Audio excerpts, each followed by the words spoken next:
Hey guys, how's it going? It's Alex of Coyote Star Astrology, and this is my new moon in Scorpio video for October 27th, 2019. And welcome to Scorpio season. We have the sun at 1 degree Scorpio today. So it is officially here, and we kick off Scorpio season with this new moon in Scorpio on Sunday, October 27th. So let's pull up the chart to see what we're dealing with here. New moon in Scorpio, sun and moon conjunct at 4 degrees Scorpio in direct opposition to Uranus at 4 degrees Taurus. So when the sun and the moon are conjunct, we're dealing with the masculine and feminine aspects of the self. And when they're in Scorpio, we're dealing with the very deep emotional aspects of the self, the aspects of ourself that may be hidden from view, the subconscious. And with this opposition to Uranus and knowing that the function of Uranus is to up-level, revolutionize, to change, we see that this new moon may definitely have us shifting our perspective emotionally, especially when we take into account that Pluto is also in the spotlight this new moon because Pluto rules Scorpio, and Pluto similarly has a function of transformation and change. So right away we know that following this new moon, things may shift and our emotions may shift. Similarly, we have Mercury slowing down, about to station retrograde during this new moon on the 27th. It's a very gothic chart, kind of Halloween vibes. We've got 4 planets in Scorpio.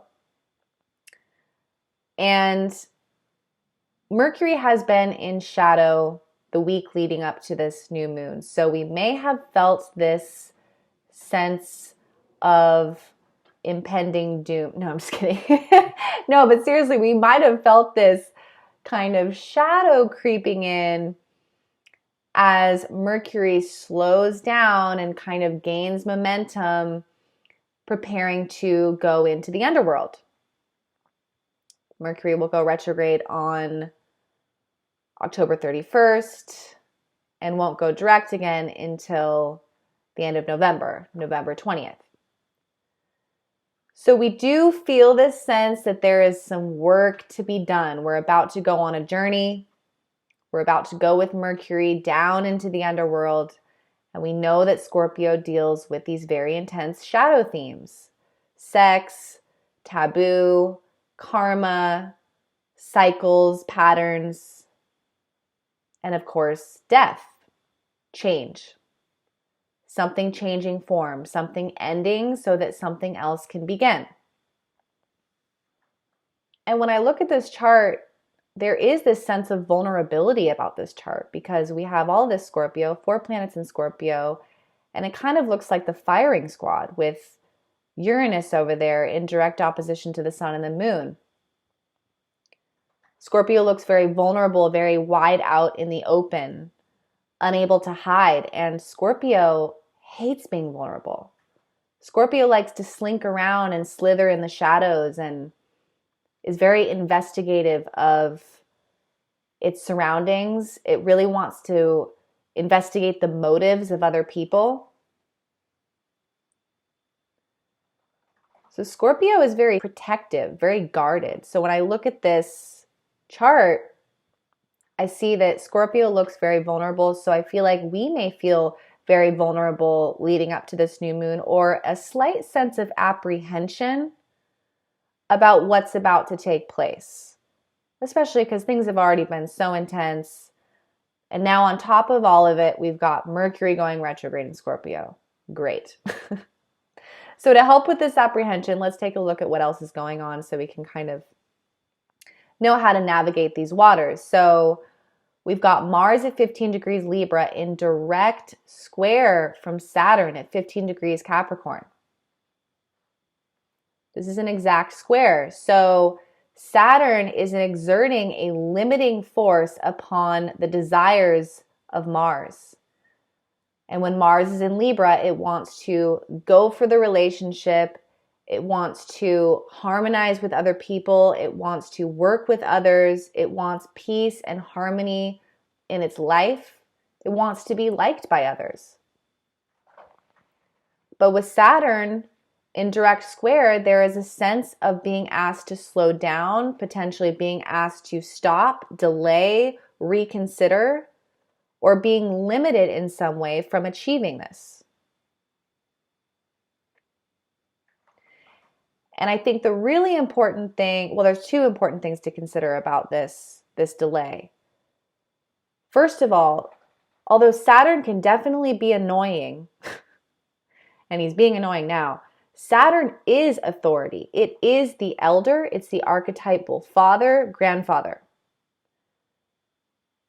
And sometimes our elders tell us to slow down or tell us that we're not ready because they're right, right? So Saturn is the taskmaster, and he's also Father Time. So when he asks us to slow down, there's often a reason having to do with our maturity level or having to do with the reality of a situation that we can't see. And then to go along with that, we notice that Mars in Libra is quincunx to Neptune retrograde in Pisces. This suggests that there is even potentially something delusional or illusory about this relationship, this project, or this plan we have or feel like we have. So when we look at this, and then when we look at the fact that Mercury is slowing down, about to go into the underworld, where we're going to really dive deep into what our desires actually are, slowing down actually kind of makes sense, right? And going back to Pluto, because Mars is going to square Pluto the following week after Saturn's done with him.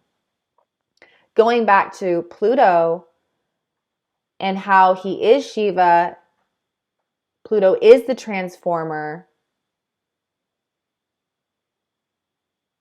I really feel like this Scorpio season, more than ever before, really is serving this purging function, this cleansing function.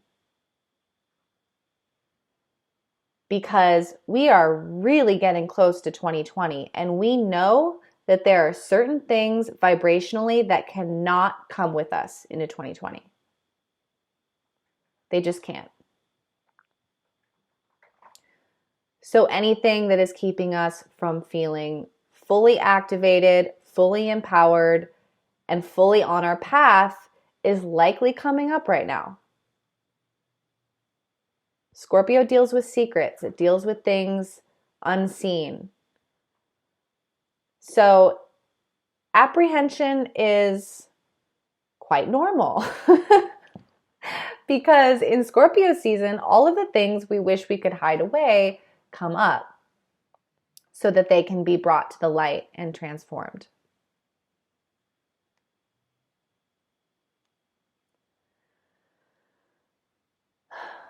I was driving down the canyon yesterday, and somebody had these horrible Halloween decorations out in their yard. Or I think they're horrible. I can't stand Halloween decorations. I've never liked them. You know the ones I'm talking about, the dead things hanging from the trees, bloody, corpses or whatever. It's not my vibe, okay?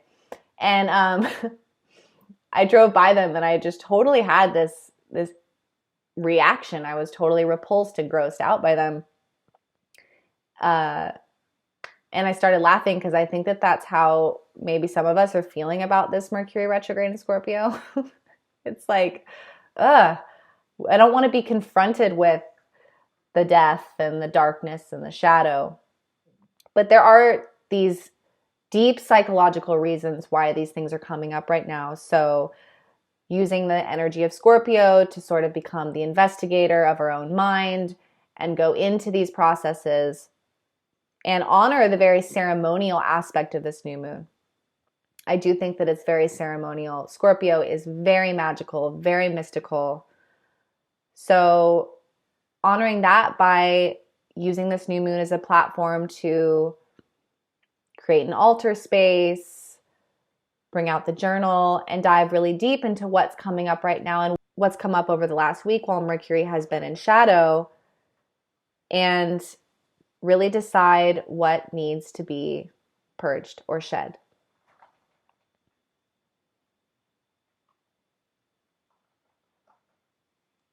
And the last thing I'll say about that is that with Uranus there, you know, whenever we do have Uranus in the chart, things can feel weird on the new moon. There could be this element of sudden insight or even sudden information. And remembering that Uranus is the higher octave of Mercury, it's the collective third eye. So whatever's coming up, no matter how shocking or surprising,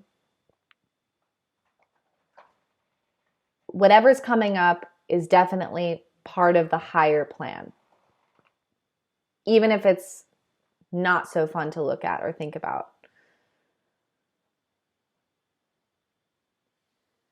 So huge opportunity to break some karmic cycles and to confront some shadows. I think that about wraps it up, guys. I hope you guys have a great one. If you would like to reach out to me for a reading, I'll put my website right here. I'll also put it down in the description box. And you can go to my website, click on book a reading, and it will direct you on how to contact me. Otherwise, I will see you guys in the next video. If you've enjoyed this video, please do give it a like and a share. I really appreciate it. Bye, guys.